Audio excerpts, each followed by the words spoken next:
If your content feels solid, if you're proud of it, you're putting it out there, it's getting likes, it's getting comments, but sales are still stalling for you, chances are you're just not walking people through the buyer journey the right way. Today, I'm going to break down what that is step by step so you can spot the gap in your buyer journey that you're creating with your content and fix it so you get more sales. Welcome to Mompreneur Mastery. I'm your host, Sydney O'Brien, an Instagram strategist turned content and messaging strategist after watching the online space get louder, buyers take longer, and content turn into a performance instead of real connection. On this podcast, you'll learn how to clarify your message so your content actually stands out in a sea of copy and paste trends and AI noise, and also how to strategize your content across platforms to build the trust and connection that turns followers into clients. All in doable, brain space saving episodes you can fit in between school pickup and reheating your coffee for the third time. Let's dive in. If you've been with me, either listening to the podcast or on my email list or following me online somewhere, you know I already teach the buyer journey through my 5 steps to sales framework. It's more like a practical version of know, like, trust. So if you are not super new to marketing, you probably have heard of the term know, like, trust. You have to have the know, like, and trust factors before someone is going to buy, right? So the 5 steps that I teach for the buyer journey is the same core idea. It's just clearer milestones so we can make better content decisions, especially when we are using short form content. It is really important there because people need even more repetition and more touch points before they're ready to buy. But now that I have changed my business to be multi-platform marketing and not just Instagram, I still think having the expanded 5 steps are really important because we are also seeing this shift in buyer behavior where people are also taking longer to be ready to invest, where we need more proof, more trust, more connection with our audience.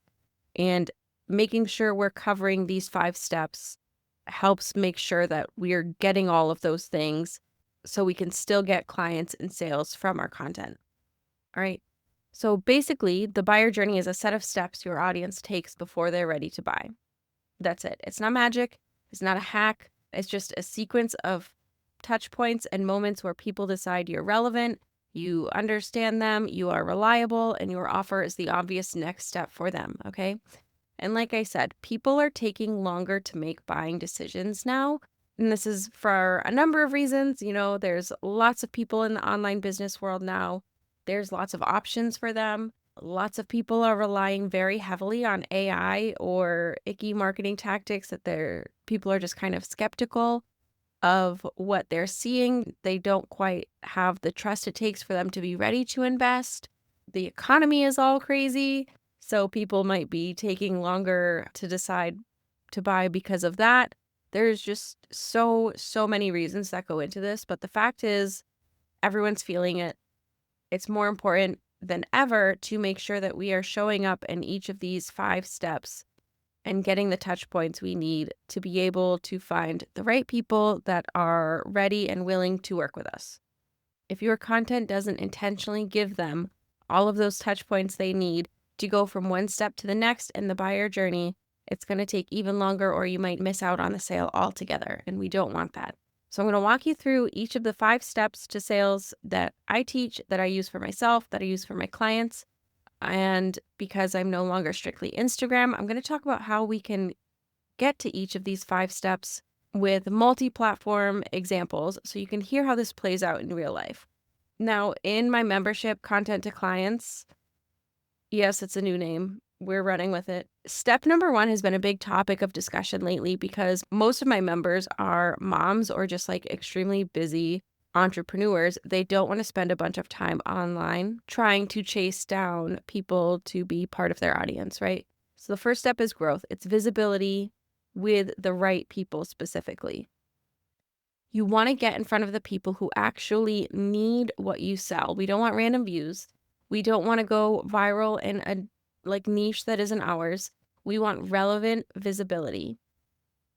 So what your audience is thinking here is, who is this and why should I care?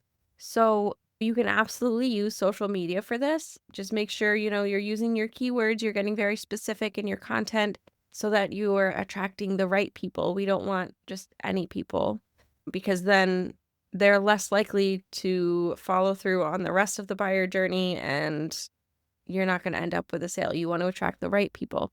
So you can use Reels, you can use Threads, you can use social media for that. Other ways to do this, if you don't want to spend all of your time online, is what I have been doing is podcast guesting. So take a look back at my previous episode with Candace Dudley. She talks a lot about how to do that with intention so you can get in front of the right audience and an audience that's already like warm, which is very nice. You can do lead magnet swaps. There's tons of collaboration type groups online that you can join and find bundles or summits or other people that want to do lead magnet swaps so you can grow your email list that way. You could have your own podcast or a blog optimized for search engine optimization. I'm going to have another episode where I talk to an SEO specialist who explains how to do that a bit. So you have options that don't involve, having to do full production reels or anything. The key is for all of this, knowing your audience and knowing your messaging so it gets to the right people. But there are a bunch of different options. This is, again, it's been something we've been talking about in the membership a lot. And I've been helping people find bundles and summits and freebie swaps and all sorts of things so they can get their stuff in front of the right people.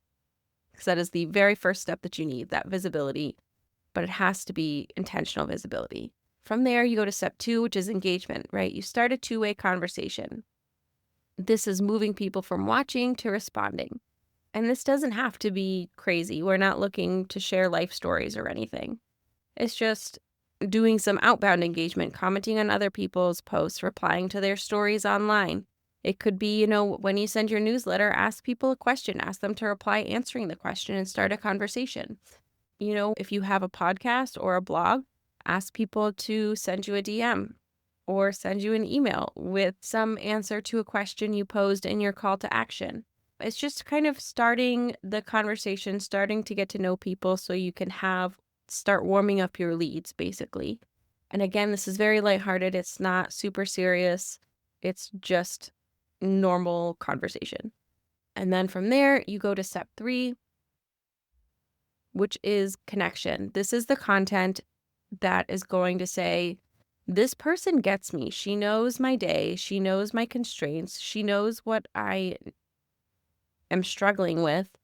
And, I just feel really seen. So you can obviously do this in your content, talking about situations they're experiencing related to pain points, calling out those pain points. And whenever we do pain point marketing, we need to remember it always needs to be validating. We never want to talk down to our audience about any problems they're having, right? It needs to come from a place of, I see you, I get you, you're experiencing like these feelings, these symptoms, whatever, and it really sucks. I know you're trying. Here's a better way. We can share stories here. We can share some helpful information here. Maybe your audience needs a reframe or a mindset shift around their problem. Start showing that you not only get them, but you get them so well that you know how to help them. And then in step 4 is where we start showing the proof of that. So the step 4 is trust.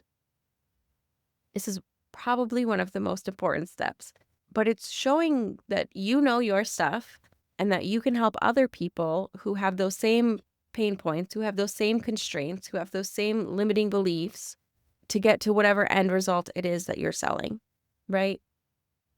So it's, yes, I can help you make more sales, even if you can only work an hour or 2 a day.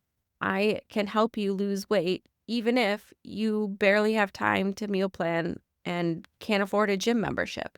And then it's sharing stories of how you helped other people do those things as well. Now, like I said, trust is more important than ever because of the changes in buyer behavior that we're seeing. So make sure when you are working with people, when you're talking to people, you get permission to share their stories, share their screenshots of conversations, because a lot of the trust content that we've been seeing for social proof is pretty fake. People can generate it with AI, or they just tell stories without any information that shows, yes, this was like a real client. I remember looking at a sales page a couple months ago and looking through the testimonials on the sales page and then looking for the people who actually gave the testimonials online, like on Instagram, and they just didn't exist. It could be they didn't have Instagram, they weren't on any websites either, which made me very skeptical of this person. So a thing that I have been seeing from other online business owners is they will actually tag the person that made the testimonial, or if they're sharing like a DM of someone really excited about an offer they bought, they'll tag that person in the post or in the story. That automatically builds so much trust for me because I know it's a real person saying this and it's not made up, it's not AI, it's real. So ask the people you're talking to and working with if you can use their words, if you can use their testimonials, if you can use their results, and then ask also if you can tag them to help build that trust and that proof with your audience when you are getting ready to sell. Because after that trust stage is step number 5, which is sales. It is just clear, timely invitations. We're not doing crazy hard pitches. We don't want to be really pushy or anything. It's just, hey, I have this thing. You've been vibing with this kind of content. I think this would work great for you, and invite them to join. It's very simple. It doesn't need to be something you stress about. It's just inviting someone to join you in working with you in whatever way you've been leading up to. Whether it's a big launch or, you just have an offer that you want more people to buy. So that's it. Those are the 5 steps. Now, the 5 steps are going to look different for every business and every audience, right? I mean, obviously the framework, the overall 5 steps is the same. But some audiences might need more connection or more trust or more engagement, or like they might need longer to get from one certain step to another. They might be on one platform they might spend more time listening to podcasts than watching reels. So it's going to look different for everyone. And this is where it's always important to have done market research, which I'm assuming you have. If you haven't, definitely do that so you can make sure the effort you're putting into your marketing and your content is going to the right places and you're spending the right amount of time on it. So that is the general buyer journey. If you are someone who has been sharing lots of content but you're not seeing sales, I want you to look at your past posts and see if you can find a buyer journey in your content. Basically, are you making it very clear the next steps within this buyer journey, and are they all connected? Because if I'm selling a done for you content plan, all of the topics that I am going to be sharing in my content are connected to that offer. It's not going to be some other random, like, oh, getting engagement. It's all going to be related to that one particular offer. So make sure they're connected in that way. And then also there's a clear path from having the right followers, starting conversations, showing you're the right person for the job with connection, building trust, and then inviting them to buy. And if you have all those 5 steps, expand on them, see if you need more connection or more trust before people are ready to buy. I mean, that's what we're seeing a lot of right now. Share even more of those things. And it's fine if you're repeating yourself in your content, you want to do it. You need to repeat yourself. You can share the same story in different ways. Share it as a case study, share it as a before and after, share just the testimonial for trust. Like, repeat yourself as much as you need to. Don't be afraid to do that. This is something we work on in the membership a lot because there's no one specific blueprint that's going to work for every business. I've shifted my membership to be more me working with you to find the right content plan and the right buyer journey and the right messaging and all of that, instead of just handing you templates and saying, here you go, because it's just not as helpful, especially now that buyers are taking longer to actually buy. So we have been seeing with my members, people needing more trust posts and more connection before they're ready to buy, and also having longer launch runways. So instead of having a few days where there's an open cart period, maybe it's a week, maybe it's a week and a half. And that doesn't mean you have to be sending emails twice a day, every day. It's just a little longer so people can have more time to decide if it's right for them. And that's totally fine. Another thing that might be going on if you do have really good content, if it maps out your buyer journey very well, it might be your messaging. That's a thing that we have found with some members, and I actually made a whole messaging workbook so that people can really dig into what they should be saying in their content that speaks to their ideal audience instead of just surface level pain points that everyone and their mom talks about in content, because that's not going to get the connection and trust that you need, especially now that buyers need more trust than ever before they're ready to invest. I had one client send me a message and tell me that after doing the messaging workbook, she finally knew what to say in each post. And it really helped with those trust and connection steps for her. Stop being guesswork, and they started working for her. So if you want more help mapping out your content with having the buyer journey, having it all connected to your offer, having the right messaging, that's exactly what we do inside the membership. It's called Content to Clients. We have monthly calls and a Slack channel so I can help you build out your 5 steps in your content.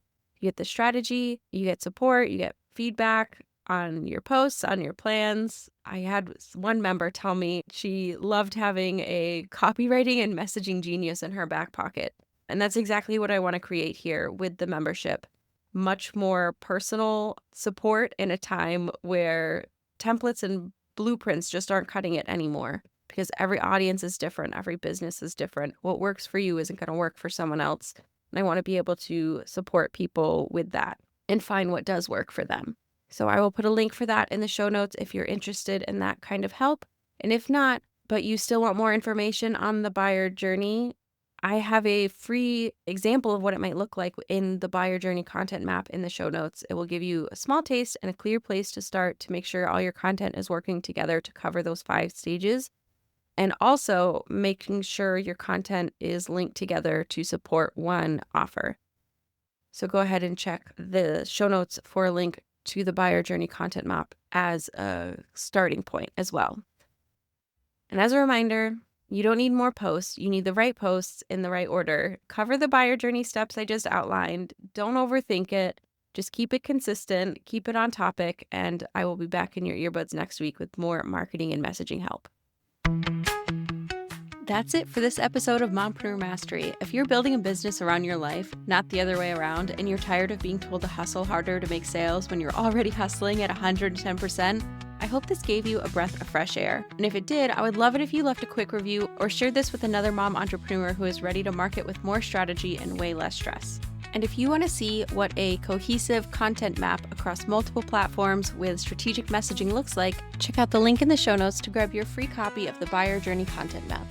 I'll see you next time.